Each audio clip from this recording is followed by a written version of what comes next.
life. It is not defined by size. It is not defined by location or the need of a special environment. It is not defined by a level of development or the ability to defend itself. We know the signs of it. It is easy to recognize, even down to its quiet pulses and invisible waves. Life. We know it when we see it. We know it best when we see it taken away.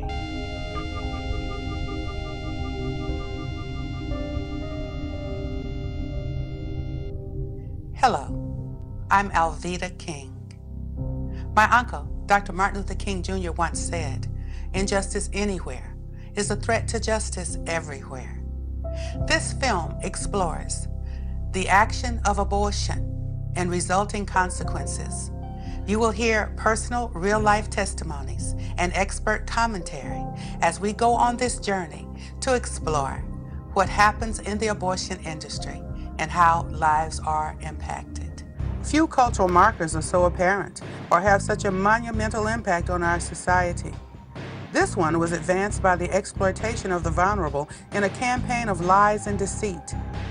Bypassing the legislative branches of government, this campaign was brought before our unelected judicial branch, unaccountable to the people.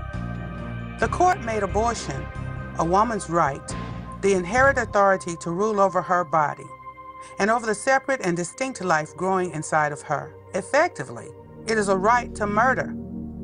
To justify it, the court had to ignore the indisputable facts of science. But once they realized it was a human being, then they put laws in place after the 1860s, after they understood that biology. There was a movement led in the states by doctors to prohibit abortion. Well, life was defined in the law at the time as an immediate gift of God, a right inherent in nature in every individual, and it begins in contemplation of law as soon as the infant stirs in its mother's womb. But of course, today we know it begins at conception. Well, this argument that we don't know when life begins is not an argument based on any biological facts. U.S. Senate report states, physicians, biologists, and other scientists agree that conception marks the beginning of the life of a being that is alive and is a member of the human species. I mean, we have a situation where we have politicians who go up and they quote things from the 13th century, you know, saying they don't know when life begins. I mean, anybody who's serious knows when life begins. In striking down abortion laws, the court invented a right for women that had never existed and took away a right for the unborn that had always existed without any statute specifically affirming it. If every person on the planet has an inherent right to life, it begins when they become a human being. What they would see if you compared the mother's genome and DNA with the embryos, even at that very earliest stage, you'd see that these were two separate and distinct individuals. Distinct, we mean that you were a separate entity from your mother. You weren't part of her, though you were housed in her. And if you go to all the textbooks, you will find that they will resoundingly tell you that yes, when you have those 46 chromosomes, when you have that gender now identified, when you have that self-defining and self-propelling embryo that has all it needs to be continue in development to death, that is the beginning of human life. The biology is very clear on when life begins. It's at conception. The heartbeat in a developing human usually starts at about 23 to 25 days, barely past 3 weeks in development. But I've talked to hundreds of abortionists, and I have yet to have one not say somewhere along the line, "I'm a murderer." Tony Lebatino said, "I'm a hitman. I take pay from somebody to kill their child." You have to remember that I then was in the abortion clinic telling other women that it was a blood clot, yet going back in the back room to make sure all the body parts were there as early as 6 weeks. And we need to start using words that are true instead of using euphemisms to cover things up. Product of conception, blob of tissue. Brother, you're a blob of tissue. I'm a 250-pound blob of tissue. Every human being on the face of the earth is a blob of tissue. The government is supposed to be the protector of our society, guardian of our inalienable rights. Yet for all their supposed wisdom, neither the courts nor most of our elected representatives claim to understand when life begins. Imagine a court turning its back on history, on the law, on legal precedent, turning its back on the Constitution of the United States. That was our Supreme Court and its justices, ruling as they did to sanction the violent in utero slayings of the innocent, violating their oaths of office, and turning their backs on millions of children who would be denied life. More than a decade ago, a Supreme Court decision literally wiped off the books of 50 states statutes protecting the rights of unborn children. Abortion on demand now takes the lives of up to 1.5 million unborn children a year. Human life legislation ending this tragedy will someday pass the Congress, and you and I must never rest until it does. No court has authority to contradict the Constitution. And when it's a plain contradiction, it should not be followed. Roe v. Wade, Doe v. Bolton is a fiction. It's a fiction that's cost over 50 million lives. The Supreme Court did not give an absolute right for women to kill their unborn children. In taking away what had always been a state right, they declared murder to be abortion, making it a medical decision, handing it off to physicians to decide in consultation with the pregnant woman. My oncologist was pretty adamant that it was what I had to do. It was the only choice that I had. It was the only way that I was going to survive. And so they encouraged me to have an abortion. While those advocating for abortion on demand celebrated the Roe decision, many in the legal profession knew this was an indefensible decision from a legal perspective. I will give you the opinion of the leading liberal law professor in America, Larry Tribe at Harvard, and he thinks it's an indefensible opinion. The Supreme Court itself in 1992 in Planned Parenthood v. Casey clearly said that if it was for them a question of first impression, if it hadn't been ruled on before, they might very well not find a right to abortion. And then that court went on to say, but since it was found in '73 in Roe v. Wade, we have to respect it, which is just very bad legal logic that isn't followed in any other area of the law. In no other area of the law do you protect a precedent simply because it's there, because a decision that's wrong is an unconstitutional decision. So you'd have to, if you respect the Constitution, you'd have to overturn it. The law governs even the courts. And if you fail to recognize that basic principle, that judges are under law, then you have havoc. But it doesn't make it law. Second thing they said was, because the Supreme Court has resolved this difficult, divisive issue, Americans should accept that resolution because to do otherwise would undermine the credibility of the court. If it was a bad decision by the Supreme Court, why should the American people accept it? A predictable outcome that has developed from this fabricated right can be seen in one segment of our society. If abortion continues and the prevailing trend persists, the African American community will see a sharper decline in population, as we are no longer at the 2.1 replacement rate necessary to maintain a stable population. In the United States, since Roe v. Wade, about 10% of the white race has been wiped out by abortion.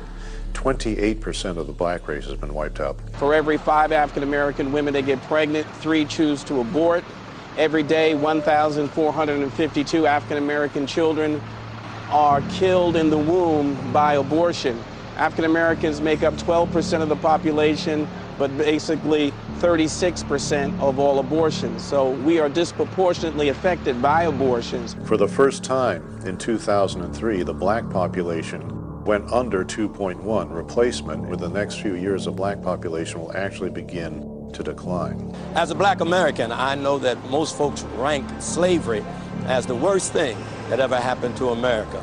But by virtue of the fact that I'm alive and here today, abortion most certainly would not have allowed me that privilege. So I say that abortion is the worst thing that has ever happened to America. I think the greatest failure in reference to the abortion issue has been black leadership. I'm terribly, terribly, terribly concerned that the black church, our black congressional representatives, and our social organizations such as the NAACP have been deathly silent on this issue. And if silence is consent, then we have this horrific reality that black leadership is helping to perpetrate the genocide of their own people. People often wonder why young people and even children are having sex earlier and earlier. Well, it's not so hard to figure out.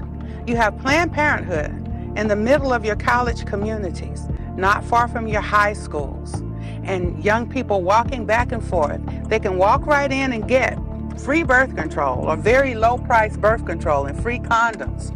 And when the condoms don't work and when the birth control fails, they can go right back and get an abortion. Planned Parenthood is one of the biggest distributor of birth control devices, but these birth control devices fail 2 million times a year in the United States. And so what we see, according to the Alan Guttmacher Institute, which is a research arm of Planned Parenthood, is that nearly 2 out of 3 women obtaining abortions were using contraception when they got pregnant. So it's kind of a self-fulfilling, wonderful way to sell a product, then have the product fail, and then offer people abortions to cover up for the failure of your own product that you just sold them. We had a whole plan that sold abortions, and it was called sex education. Break down their natural modesty, separate them from their parents and their values, and become the sex expert in their life, so they turn to us when we would give them a low-dose birth control pill they would get pregnant on, or a defective condom, because we didn't buy the most expensive condoms, we bought the cheapest condoms. Our goal was 3 to 5 abortions from every girl between the ages of 13 and 18. They give them contraceptives, they get the cheapest brand of everything. We gave them a low-dose birth control pill that in order to provide any level of activity had to be taken at the same time every single day. The girl wouldn't take it accurately, and if you miss that thing, the protection is out of her system. The sexual activity goes from 0 or once a week to 5 to 7 times a week. She doesn't take the pill properly, she gets pregnant, and who does she call when she's pregnant? She calls us. So the girl confesses, I think I may be pregnant, and the counselor, who's really a telemarketer, that's all they're trying to do, sell over the telephone, but we call them counselors, says, we can take care of your problem, no one needs to know. And then the first question, what's the first day of your last normal period? And she gives this so-called counselor the date, and she says you're 8 weeks pregnant. She didn't say you might be 8 weeks pregnant. She didn't say you could be. She said you are 8 weeks pregnant. So she has planted the first seed in this long marketing thread, and the sad thing is, in this girl's mind, she is the expert. This is the pregnancy expert, and the next question is this good news or bad news?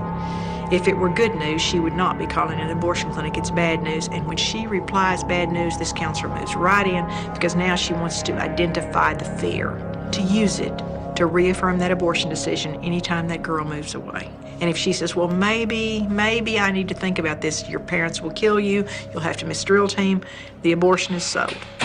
Planned Parenthood helps people through the influence of Margaret Sanger, its founder, to sterilize people, to abort babies, to murder babies, and to hurt women. Planned Parenthood performs the lion's share of abortions in America, all under the name of something that sounds so helpful, Planned Parenthood.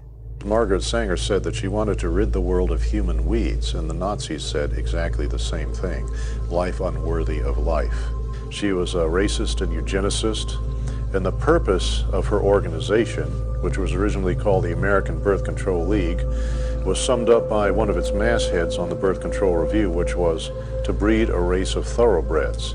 Another one of the mastheads was birth control, a sure light in our racial darkness. One of her most trusted advisors was Lothrop Stoddard, who wrote a book in 1922 called The Rising Tide of Color Against White World Supremacy. And in it he said that crossings with the Negro are always fatal. This whole Holocaust in the African American community is based on racism by Planned Parenthood. We do not want word to go out that we want to exterminate the Negro population. And the minister is the man who can straighten out the idea if it ever occurs to any of their more rebellious members. Margaret Sanger.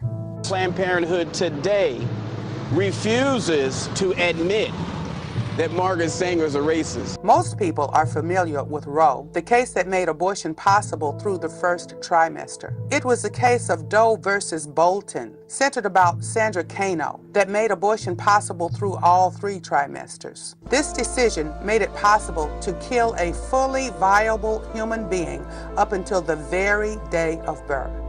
Abortions are done through all 9 months of pregnancy, not because of Roe v. Wade, but because of Doe v. Bolton, that said for the health of the mother, an abortion can be completed through all 9 months of pregnancy. But the problem was that health was defined as mental health. And we would say to this scared young woman, you would have problems with this pregnancy should you carry it to term, wouldn't you? She'd say yes, and we'd chart it emotional health. Once the protections of life were removed from all 9 months of pregnancy, Planned Parenthood accelerated their eugenic agenda by placing a majority of their now legal abortion clinics in minority neighborhoods. Knowing they could not get the approval of the people, nor of the legislatures of most of the states, nor Congress, those seeking to legalize abortion armed themselves with lies and false statistics. Bypassing the lawmaking branch of the government, they took their contrived evidence to the courts. The true numbers were, before abortion was legalized, about 40 to 70 women died every year of abortions in the United States. Now, the trouble here is that those were all very heavily publicized. After Roe v. Wade, they're covered up. Those seeking to end laws protecting the unborn found the perfect pawns to take the fall in their deadly crusade. Sharp, articulate, well-educated women were driven to prey on their vulnerable sisters, manipulating them into thinking their support for abortion would make their lives significantly better. Sarah Weddington and Linda Coffey had to have a pregnant woman who would sign the form. When I came along, I was just like the prize they had waited for. I was more self-contained than I was about the world. I mean, I was trying to live each and every day, and they knew that, and they took full advantage of it. But I think all of this was underhanded. I went to her innocently. I didn't have money. I needed a divorce, and I wanted my 2 children home. I had no knowledge that this was to do with abortion or trying to legalize abortion. I went down to Linda Coffey's office. I was trying to read what I was signing. And they said, oh no, don't worry about it. We're your friends. We're going to help you. While these lawyers were calling for the right of choice for women, where's the choice when only one option is offered? That's an essential fallacy in the woman's so-called right to choose. In most cases, it's not a choice at all. A decision is reached without all the facts or based on misinformation. Other options are not presented, and a deadly course of action is forced on a woman. The #1 slogan for abortion is pro-choice. And the ironic thing about that slogan is that when you ask women who had abortions, why did you have that abortion? The #1 response is, I felt that I had no choice. A majority, maybe upwards of 80% of abortions in America happen with some form of coercion. In other words, not the woman's choice. I had this one lady that called me one afternoon, and she said that she wanted to make an appointment for her daughter to come in and have an abortion. I said, does she want to have the abortion? Well, you know, it's not her choice. So I went to a counselor, a Christian counselor, and she kept saying I needed to have an abortion, and then this was not a good thing for me to do, and it wasn't going to be good for my kids. Then I told my fiance, then I told my mother, then I told my other family members. All of a sudden, everybody's like, you can't do this, you can't do this, you don't want to do this is not good for the kids, this is not good for you, this is not good for our marriage, I don't want to raise this child. He would have been somebody who would have changed the dynamic of our family. And the relationships that they would have created would have changed everyone, but they're not here. Conversations with him pushing the abortion, and then that kind of frustrated me at some point. I just felt like he didn't care about me, that he was just thinking about, like, let's fix this. That's exactly his words. We need to fix this. That I was in fear and in crisis, and at that point that I felt like I had no choice. Women feel threatened that if they don't have an abortion, their lives will be punished for it. The stories of the boyfriend saying, I'll give you the $300 and our relationship will continue if you have the abortion. If you choose to keep the baby, there's the door. Absolutely do not think that my choice was a choice. I think it was, like I said before, I think it was felt like an ultimatum. They're all screaming at me. It felt like they were screaming at me. They were constantly insisting, you've got to kill him, you've got to abort him, you can't do this, you've got to go to the clinic, you've got to hurry up. Every week that you wait is making it worse. Go, go, go, go. And I finally couldn't take all of their pressure and how supposedly I'm going to make everybody's life miserable. It was relentless. It was like I couldn't even go through the day without hearing them. So I guess I have to bear this burden so that everybody else can be okay. Too often, through coercion, the woman goes on to have an abortion, convinced she's in trouble and that the procedure will get her out of it. Unfortunately, the trouble has only just begun.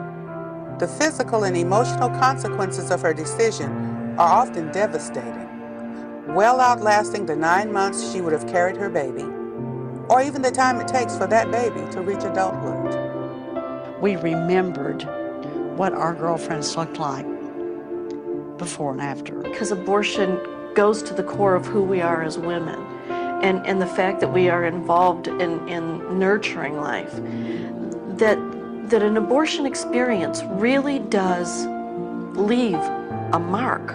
Abortion is so shameful and secretive that many women don't tell anybody that they've had an abortion. They won't say anything for 20, 30, 40, 55 years, sometimes on their deathbeds. Nobody knows because they're so traumatized. Silence. It can also have psychological effects, short and long term, for the woman. The Supreme Court itself said in the Gonzalez v. Carhart case that this is not rocket science. Unexceptional to note that some women have negative consequences from abortion. She'd say, well, I'm pretty sure that you have, post-traumatic stress disorder from the abortion that you had when you were 14. And I said, yeah, no, that's not what it is. I always thought, I have major depression, or I'm bipolar, or all these other things that other doctors had diagnosed me. It was definitely my abortion that had caused serious emotional trauma for so long. I know a lot of women have suffered from having nightmares, hearing babies crying in the night, inability to bond with living children. The fear of being found out. What if people knew what you've done? Or people think you're a godly woman, but they have no idea that you've killed 4 people. Grief and the shame just about buried me at times. After I left there and went home, I guess it was the hormones or whatnot set in, and just the emotions, the reality of what all happened. And I remember just curling in a corner and pulling out my hair and just thinking, I can't believe I had done this. Rather than just go through a 9-month crisis pregnancy, that I've gone through about 20 years of hell on earth, just by exercising my right to choose. Women are constantly said, they didn't tell me I'd suffer for years from my abortion. They didn't tell me I'd have nightmares about my baby. They didn't tell me I'd come to regret it so deeply that I would rather kill myself than go on living. It's 10 minutes, you'll never have to think about it again. That's a lie. One of the most devastating effects of abortion on some women is suicide. Some studies have indicated that teenagers who have an abortion are up to 6 times more likely to take their own lives within a year of having terminated their pregnancies. Many more women contemplate and even try suicide in an attempt to end the pain that they feel. True numbers may never be accurately reported, but suicides and attempted suicides among women who've undergone abortion are a reality the other side does not want to admit. I figured the only way to escape the torment was to take my own life. And being the chicken that I was, I got about as high as I could, and I got in my bathtub filled with water. And with a razor blade, I cut my wrist. And I began to just lie there and watch the water in the tub turn red. It wasn't something that was happening consciously that I could say, man, I'm really sad that I had the abortion, so I'm going to use these drugs. It was just that deep, empty, hopeless feeling that there was nothing worth living for, and, you know, plotting how I was going to end my life so many times. I became extremely suicidal after my abortions, to the point where I did attempt to take my own life a couple of times. We had a 12-year-old. She came in chewing her gum and looked so carefree. She had her abortion. She came back 2 weeks later for her checkup. Didn't come out of the room, opened the door, and she was in there. She'd brought in a piece of glass and slitting her wrist. 12 years old. But we all have that moment where we realize that we are moms and we killed our children. It's pretty sick. It's a sick feeling. Warnings are rarely offered. Women are seldom told the full story of what they're getting into when they authorize an abortionist to kill the baby inside of them. Even if the known consequences and after effects like breast cancer, barrenness, and other female trauma, even if it only impacts half the women or a quarter of the women, wouldn't it be better to let them know what they might suffer from their choice? Wouldn't it still be wise to let them know every potential risk? The government mandates warnings on every other potential danger. Every pack of cigarettes, every alcoholic beverage, every package of medication carries a warning of potential health risk. Why not a warning on something so life-changing, so life-threatening as an abortion? Abortion can have long-term consequences on the woman in terms of affecting her fertility. Many women become infertile. They suffer from other problems with their female organs and end up having to have complete hysterectomies, never able to conceive or have other children. One of our ladies, the power of the suction machine from the abortion was so severe that it caused her fallopian tubes to collapse and she was never able to have children. Abortion is surgery and carries significant risks. Unlike surgeries that will save a life or relieve suffering, abortion is an elective surgery of convenience that is rarely performed to save the life of the mother. I wasn't in for all of that abortion. Somebody else was in there with him. But I went in toward the end, and I'd never seen that much blood. I mean, you know, just blood everywhere. And we put her in the recovery room, and she just filled the bed. And we changed the bed a couple of times, and her blood pressure was erratic, and the doctor left. I was really worried about her, and I tried to call him. And her boyfriend kept wanting to go home, and her blood pressure stabilized a little bit, but I just didn't believe she was, you know, it's just like that feeling you have that she's not right. At 10 o'clock, the boyfriend said, look, if there's anything happens, I'll call you immediately. And at 4:30, he called the doctor, and he didn't take the history, and he said put her in a tub of hot water, and when he did, the last little bit of blood in her body ran out. And he called me about 6 and said, she's dead. And he immediately started telling me how he was going to do the cover-up. And somehow it all worked out, and the autopsy didn't show anything, and no charges were filed, and nothing happened. The newspapers didn't call, nobody came. We killed that woman and did abortions the next morning. And many times you'll see a young lady who's been killed by abortion, and on the death certificate you see something like spontaneous gangrene of the ovary or therapeutic misadventure or something like that. The families are so hurt by what's happened and shamed that their daughter had this abortion and died from it or whatever. They don't come forward. You see, abortion makes a doctor almost lawsuit proof, because the woman is so ashamed that she went to get an abortion that even if he butchers her so that she has to have a hysterectomy, they aren't going to say anything to anybody about it, nothing, because they don't want anyone to know. We had one girl, 22 years old, a model, who danced in, jumped up on the table, laughed at the doctor that she didn't wear underwear. She was 22 weeks pregnant. We put her on the table. Now, there's a maneuver called the Hansen's maneuver.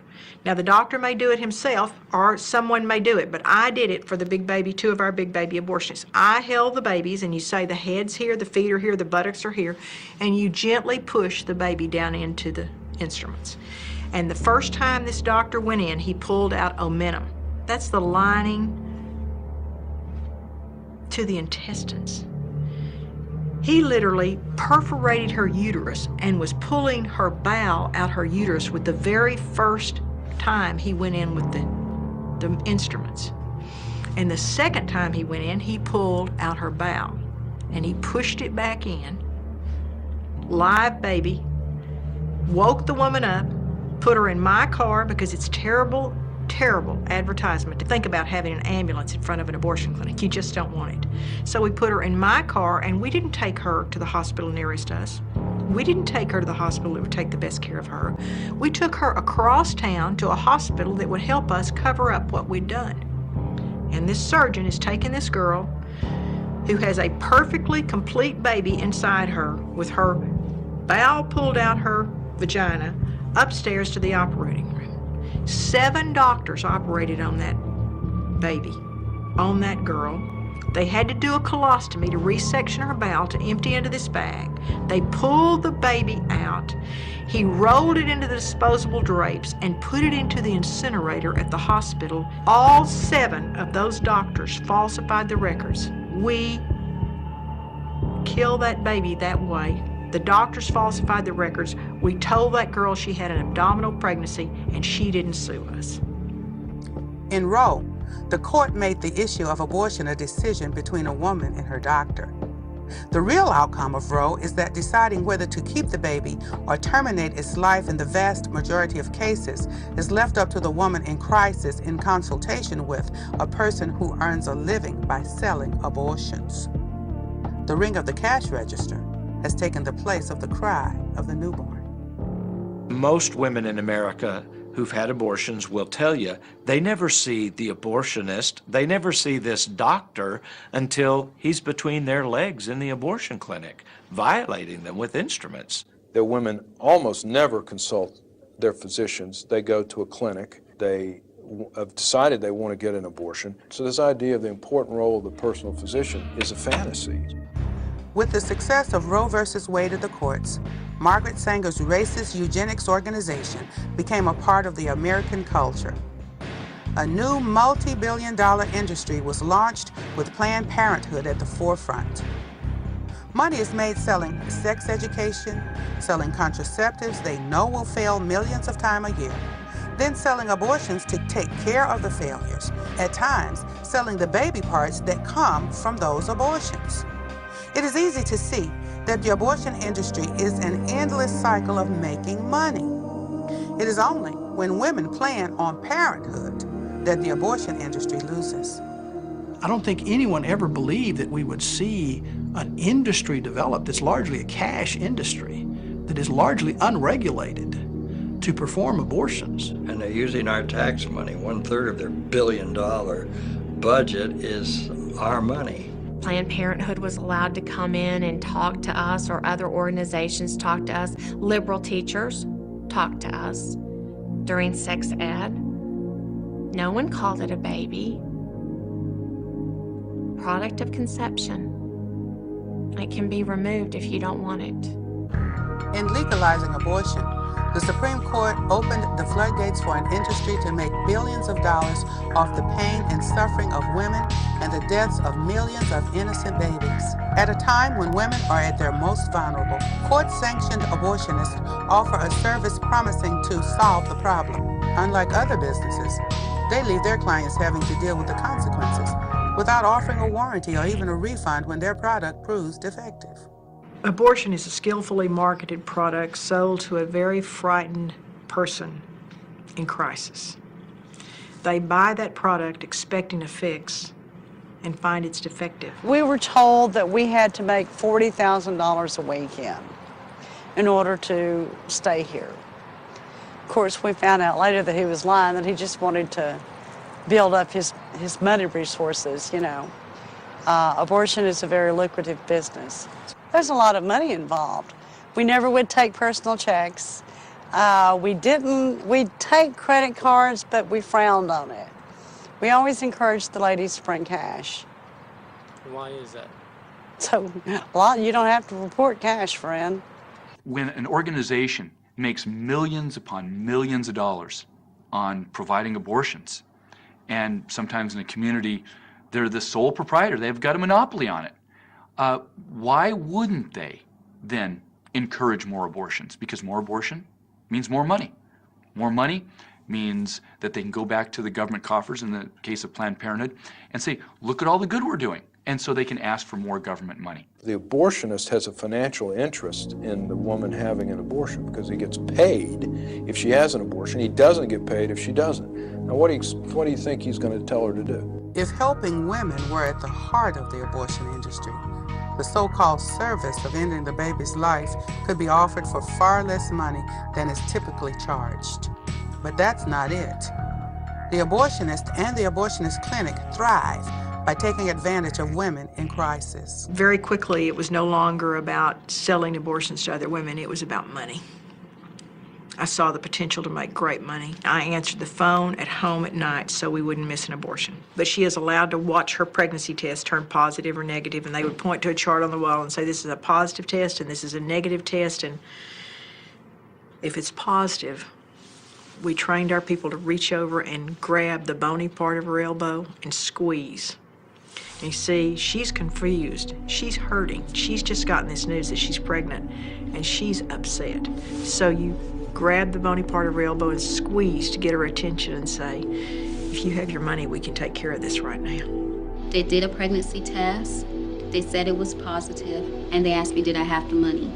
They told me if I didn't have it that day that I would have to come back and it would cost more money because I was right at the 13-week point. You see, we knew if she went home and talked about it, her support system might help her and might tell her abortion wasn't the answer, but if she just did it right then, it was taken care of. But a certain percentage of those pregnancy tests are negative. They're not all positive. So if her test was negative, we had a different sales technique. We said, this test is negative. But you know, this test is not sensitive enough to pick up a very early pregnancy. You could still be pregnant and this test would be negative. And you want to know for sure today, don't you? And she would say yes, and we'd say, okay, we have another test we can do. We will just do this sonogram. And we put her on that table as I could put any man, woman, or child on that table.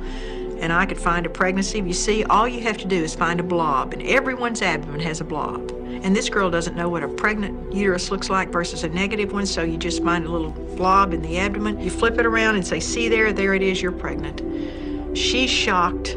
You grab the bony part of her elbow and say, if you have your money, we can just take care of it today. We know of one 16-year-old who was told she was pregnant. They did an abortion on her. You don't see what they take out. There was no baby there.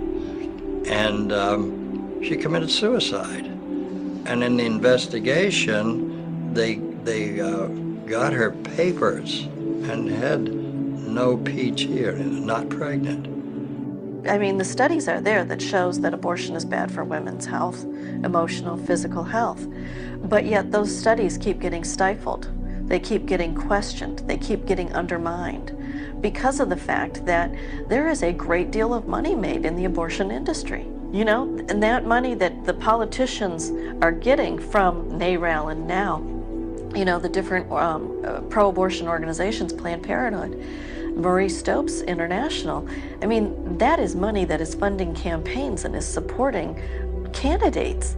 You don't go against that money. You don't speak against it. Abortion has far-reaching consequences that those profiting from it don't want women to know. At a time when we expect our government to ensure our safety, why has the government been so slow to regulate an industry that has harmed untold numbers of their patients? She had always wanted a big sister as an only child. And when she was 8 years old and found out that I should have had an older child, there was somebody missing in her life. And then she went, well, wait, where's the baby? And I had to explain to an 8-year-old what abortion was.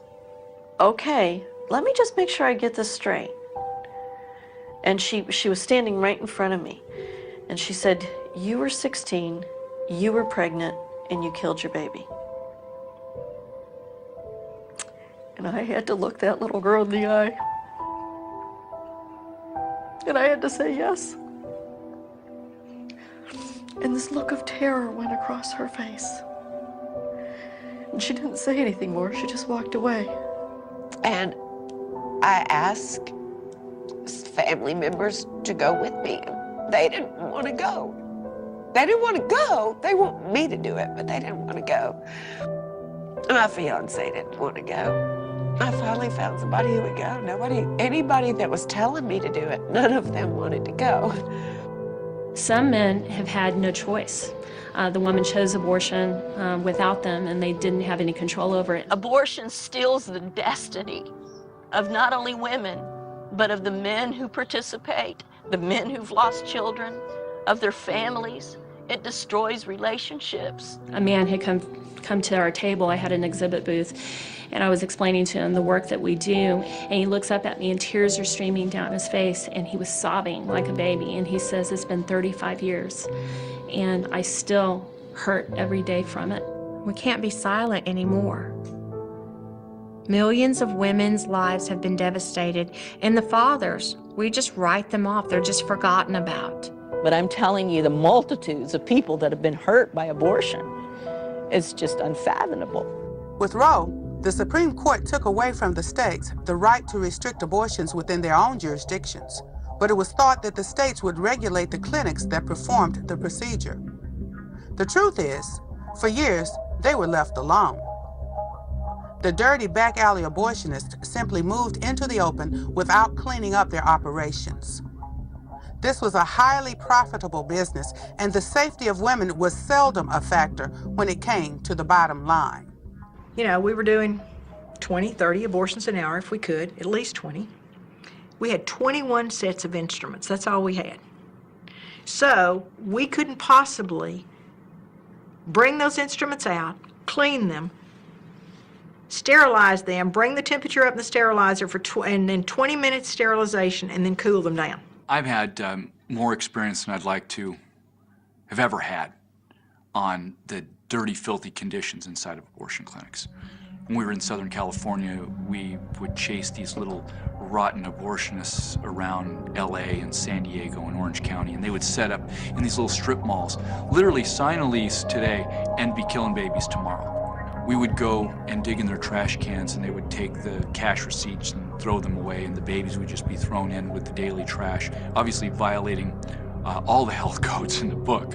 Well, yeah, I mean, we had an infection rate of about 75%, you know, but that was just from unsterilized equipment. Our complication rate at the end of my time, last 18 months, was when about 1 out of every 500 had a major life-changing surgery or died. We had one woman die.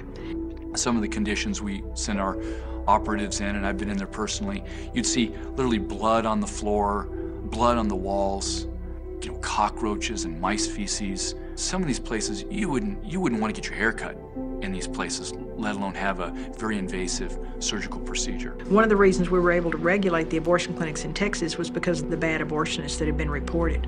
I mean, one girl died, and they went in to examine the clinic, and they were using rusted instruments and had no sterilizer and no hot water. The life of the woman who decides to abort her baby will never be the same.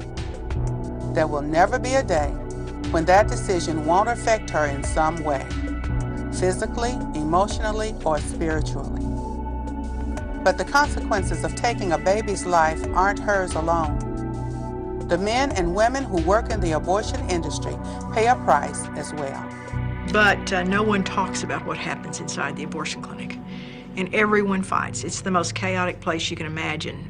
The doctors fight, the nurses fight, everybody's taking drugs, everybody's on drinking, it's, you know, they're having affairs. But it's pretty gruesome to look at that baby and see that it really is a human being, and, you know, no different from you or me except in size. I recognized I'd been involved in the death of 35,000 babies. The murder of one woman who bled to death from a second trimester abortion. 19 women who'd had hysterectomies or colostomies.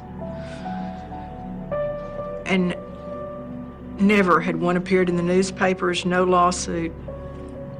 But the thing I couldn't deal with was the fact that I had taken the life of my own child by abortion. You can't deal with death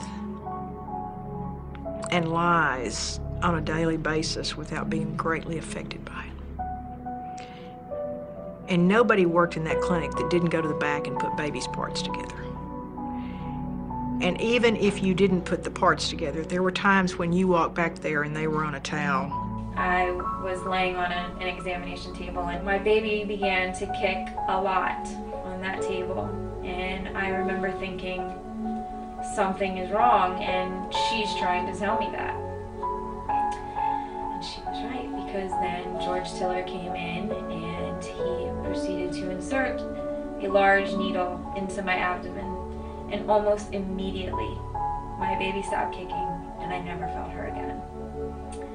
So I know that's the moment that she died, but it took another 2 days approximately before I went into labor. She takes me and my IV in my wheelchair into this other room where all the other women had gone, and I realized that the room that we're in is sort of a closet with a toilet. And the nurse told me to lean on her in order to push my baby into the toilet. The baby was already dead at this point, but how disgraceful and disgusting that that's what we do with these children. So that hurts a lot, that I have a baby in heaven that I thought so little of, that I left her in a toilet. The result was a tape of a fetus being attacked by the abortionist from below while we filmed from above. In other words, at the top of the uterus.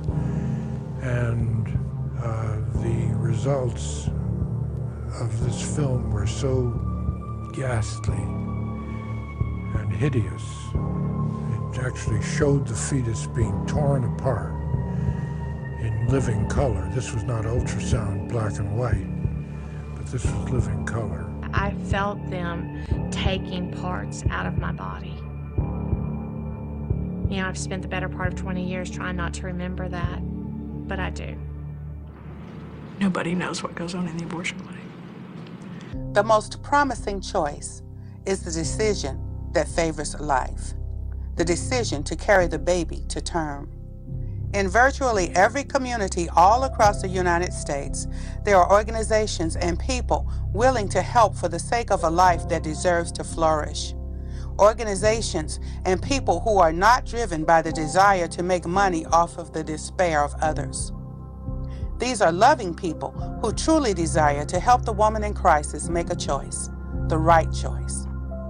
Every day, all across this country, people from every walk of life and socioeconomic background rise up and rally to the cry of their hearts to bring an end to the lawlessness and inhumanity that is abortion. Slowly, people are waking up to the understanding that abortion is wrong and needs to end, and that we as a society must see the end of this injustice.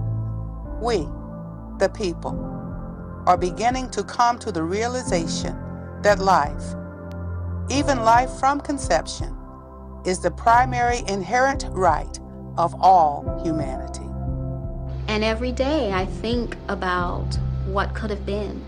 What could have been if I had my baby. They just don't know about the resources, and they're in complete despair. So we need to be there to love them and to show them that we care for them and to get them the help they need. If there's a woman that's considering abortion, that to not buy that lie, that they will miss the greatest blessing of their life. And these women need to hear that, you know, that they're special and loved.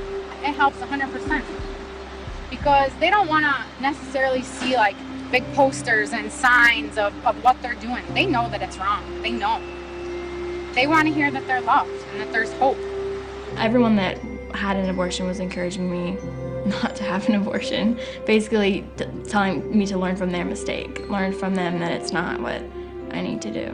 When I share about what I've done, it's with the hope that I can reach one woman with the truth about abortion so she will not make the same choice I did. That she will not buy the lie. Once you heal from that abortion, all of those issues that were in your life evaporate. They go away. They get resolved. I needed to let it go. I needed to let God forgive me. And once I did, and once I really put a face on that problem, I've never had those issues with depression. From the moment she was born, responded completely appropriately for a newborn baby, and there was no reason to think that there would be anything that would come up later. If you look at it in terms of the continuum, I know scientists like to divide, and of course we divide things into different categories because that's what we see, that's the best way we can actually consider the scientific facts that we're finding. But the fact doesn't change that this genetic entity that already has a gender can continue on to death. Sadly, I think if at any time one of their fathers had asked me not to abort them, I would have definitely kept that baby. I carried my baby to full term, and I gave her up for adoption. And I'm happy that I did. Is that abortion is really, to me, the ultimate exploitation of women. And none of that is being discussed, because the reality is once it starts being discussed and we really blow the lid off of this issue, and the truth has really come out about what abortion does to women, let alone the unborn baby, our dead babies, it will be over.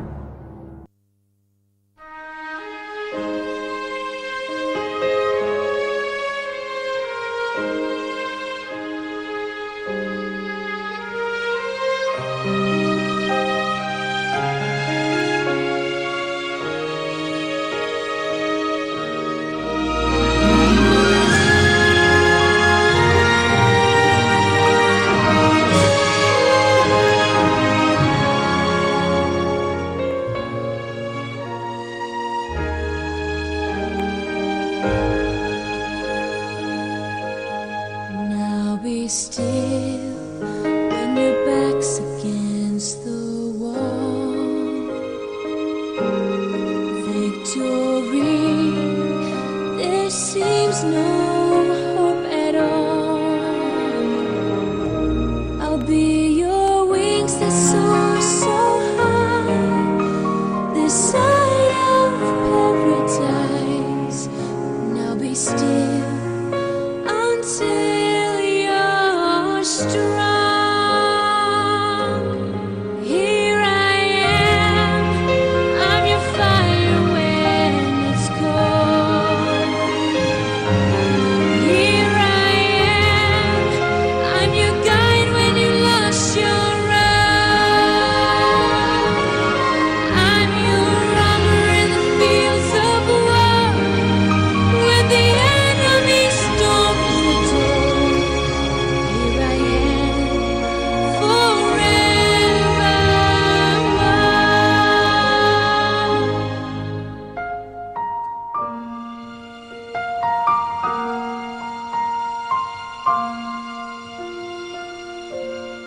Take my hand when shadows hide.